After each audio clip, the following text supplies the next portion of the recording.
Cubing competitions are the best way to show your cubing talent or just have a good time with your friends. But how exactly do WCA competitions work? What should you do to prepare? In this video, I'm going to be explaining how cubing competitions work and how you can do your very best at your first comp.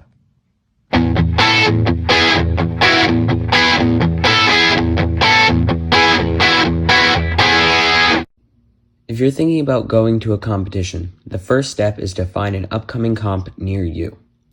Firstly, you're going to want to go to the WCA's website and go to the Competitions tab. Here, you'll find a list of current and upcoming competitions. You can filter by location or events, but I suggest going to the Map tab. This will let you see competitions in your area more easily. For example, if you lived in Manhattan, you could notice this competition here and click onto the competitions page. One of the first things you're going to want to look at is the date, which is here, and also when registration opens or if the competition is already full. You can also see the schedule for the competition and what events are happening. Once you've decided you'd like to go to the competition, you're going to need to register. If you haven't competed before, go to the Register page on the competition and select the link to create a WCA account. Follow the directions on the Create Account page to create your own WCA account. After you've done this and are signed in, you will be able to register for the competition. Most competitions have a registration fee, typically $20, but can be higher or lower based on the size of the competition. Once you've registered and are on the list, you're good to go. The WCA will approve your registration within a few days, so make sure to check the competition page to see if you're ready to plan.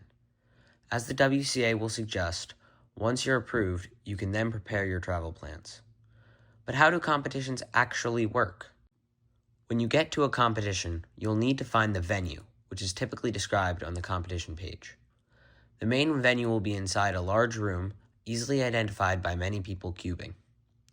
Most competitions will have tables set up for competitors and their guests to hang out at between competing.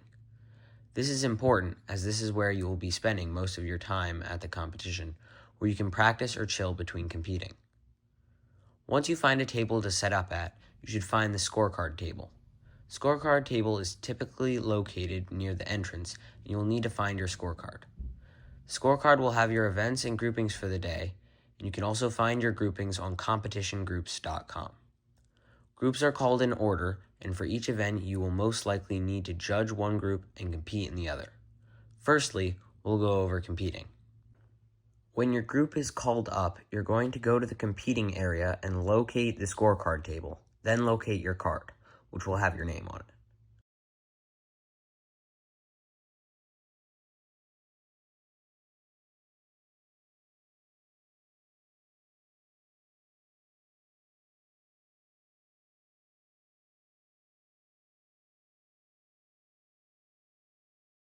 Once you find your card, go to one of the solving stations and place the solved cube you want to compete with in the cube cover, as well as your scorecard. Then hold up the cover and wait for a judge to take it to the scrambling booth. Eventually, after your cube is scrambled, a judge will bring it to you at your station, and I'll go over an example solve here. As you can see, my judge is coming in with my cube scrambled now. He's setting up and he's got his timer in hand to make sure he times my inspection properly, and I'm warming up here.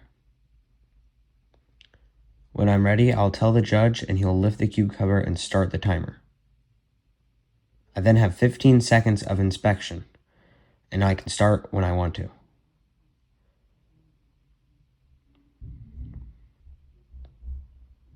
As I do my solve, my judge is just there to make sure I'm not doing anything illegal, such as twisting corners on purpose. When I finish my solve, my judge will then write down my time and sign with his number that he got on his card. Once the time is written down, I will then sign to authenticate that time, and then he will take my cube and scorecard back to be scrambled again.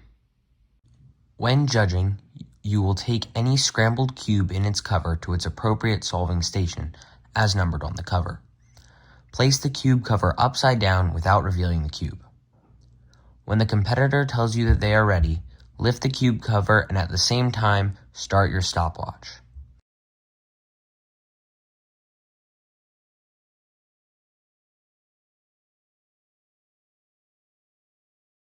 If the stopwatch reaches 8 seconds and the competitor hasn't started their solve, say 8 seconds. 8 to notify them of their inspection time. If the timer reaches 12 seconds, say 12 seconds. The competitor should start after you say 12 seconds, but if they start between 15 and 17 seconds, you will need to add 2 seconds to their final time. And if they start over 17 seconds, they will have DNF'd their solve. After the solve is complete, write down the time that they got on their scorecard and remember to sign your number in the judging box. Also be sure to have the competitor sign as well.